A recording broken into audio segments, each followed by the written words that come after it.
Assalamualaikum warahmatullahi wabarakatuh. Jumpa lagi di kanal Soccer Syariah Ekonomi Corner. Pada video ini kita akan membahas bagaimana peran ilmu ekonomi Islam untuk membantu individu muslim menghadapi serangkaian hambatan-hambatan dalam menciptakan maslahah. Oleh karenanya dalam video ini akan dibahas 3 hal. Yang pertama adalah permasalahan-permasalahan apa yang dihadapi oleh individu dalam menciptakan maslahah. Kemudian yang kedua adalah apa kontribusi ilmu ekonomi Islam untuk membantu individu. Dan yang ketiga adalah ruang lingkup ilmu ekonomi Islam. Baik, kita mulai dari yang pertama. Sebagaimana yang sudah didiskusikan sebelumnya bahwa tujuan hidup seorang manusia muslim itu tidak terlepas dari konsep falah dan maslahah. Namun demikian, sebagaimana dalam sebuah iklan dikatakan bahwasanya life is never flat. Dalam kehidupan yang dilalui oleh seorang anak manusia, itu tidak selalu dalam kondisi yang datar, halus, dan mulus. Jalannya berkelok, naik turun penuh onak dan duri, sehingga berpotensi untuk menghambat seseorang untuk mencapai tujuan hidupnya, yaitu falah dan maslahah. Oleh karenanya, individu muslim itu akan berhadapan dengan serangkaian masalah saat akan menciptakan maslahah. Contoh nih ya, kuliah adalah sebuah kemaslahatan. Tetapi ketika mau berangkat ke kampus, ternyata ban kendaraannya bocor. Nah, karena harus ditambal dulu, maka datang terlambat nih di kampus. Tertinggal materi kuliah. Maka upaya untuk mencapai kemaslahatan itu menghadapi masalah. Kemudian misalnya pemerintah berupaya untuk membangun banyak sekali proyek-proyek infrastruktur, mulai dari jembatan, jalan raya, gedung kuliah, dan sebagainya. Nah, ini tentu adalah sebuah kemaslahatan. Mengapa disebut sebagai sebuah kemaslahatan? Karena adanya infrastruktur, maka akan dapat memenuhi kebutuhan masyarakat.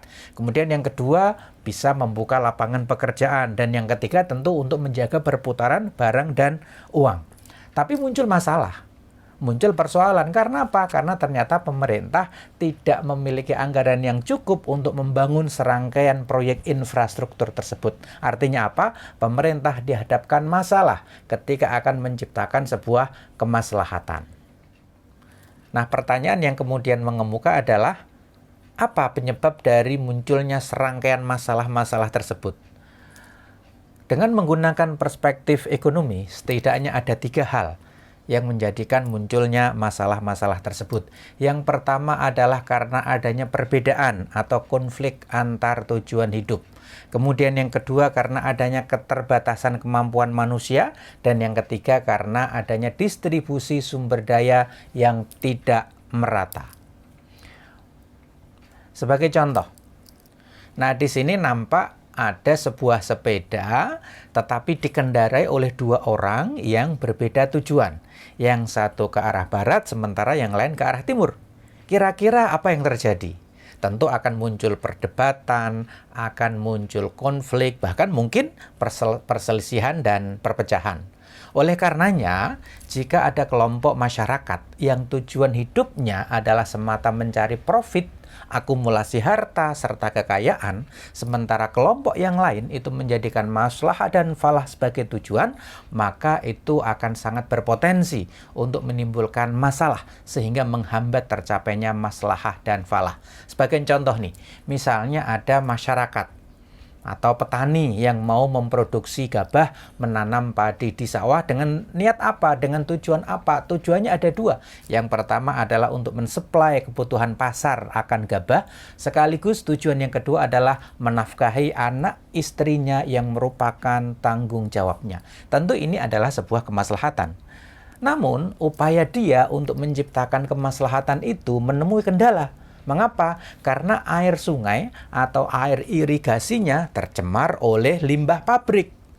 Pabriknya membuang limbah sembarangan guna menekan ongkos produksi, menghemat biaya produksi guna memperoleh profit semaksimal mungkin dengan mengabaikan keselamatan, kesehatan, dan kebersihan lingkungan.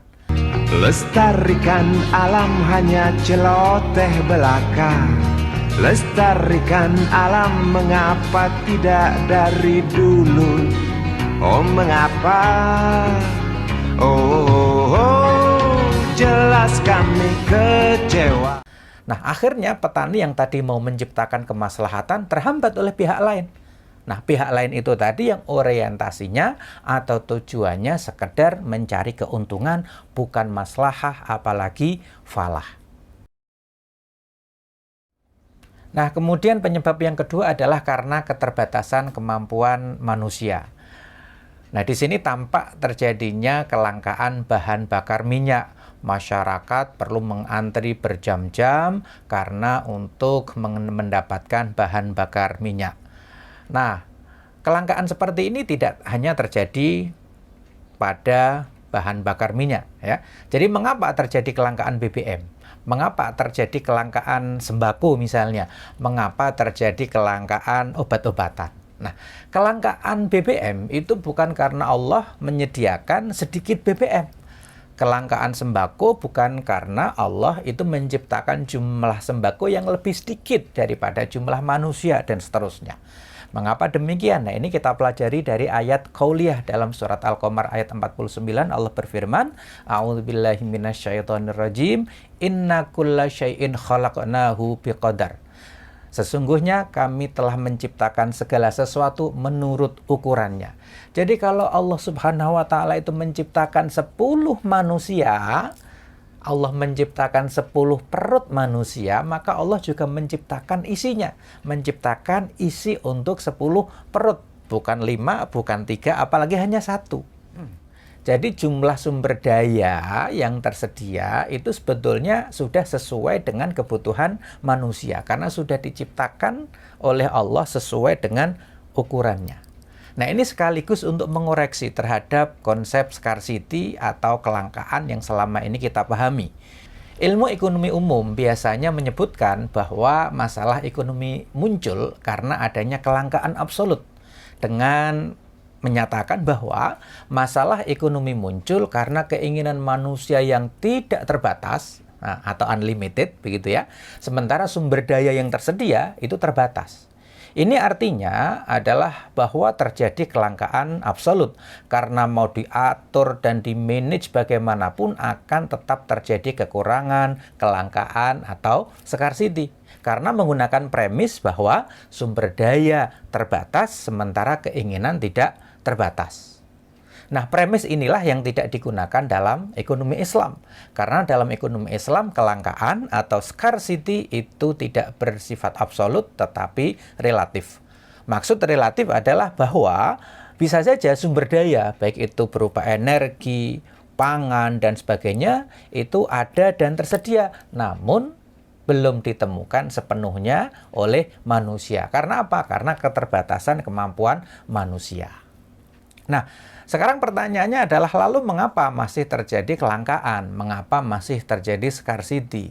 Itu sekali lagi karena keterbatasan kemampuan manusia, keterbatasan teknologi yang selama ini dikembangkan oleh manusia.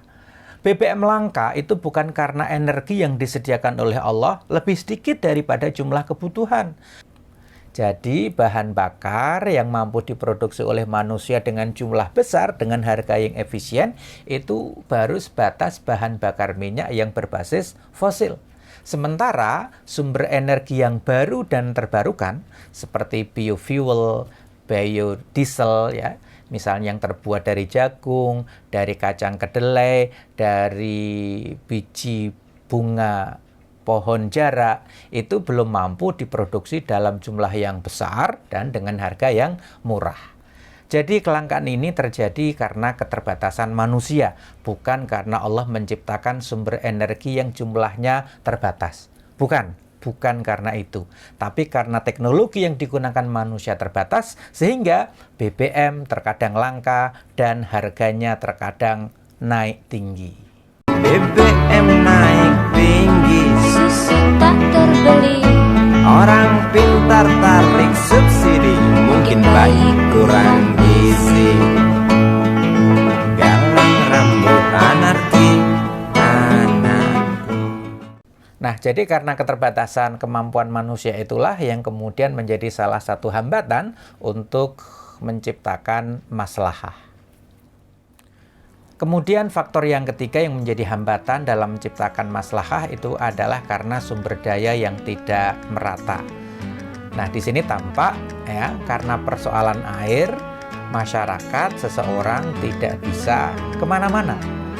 Sedangkan gambar yang berikutnya menunjukkan bahwa seseorang harus kemana-mana, harus ke sana, ke sini untuk memperoleh air. Nah, tentu kondisi ini bisa mengurangi tingkat kemaslahatan.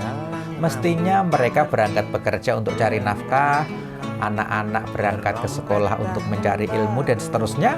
Tetapi karena rumahnya dikepung banjir, lingkungannya dikelilingi air, maka tidak bisa berangkat kerja, tidak bisa berangkat ke sekolah dan seterusnya. Nah, ini proses untuk menciptakan kemaslahatan menjadi terhambat. Maafkan kedua orang tuamu kalau tak mampu beli susu, BBM naik tinggi, susu tak terbeli. orang pintar tarik subsidi, anak kami kurang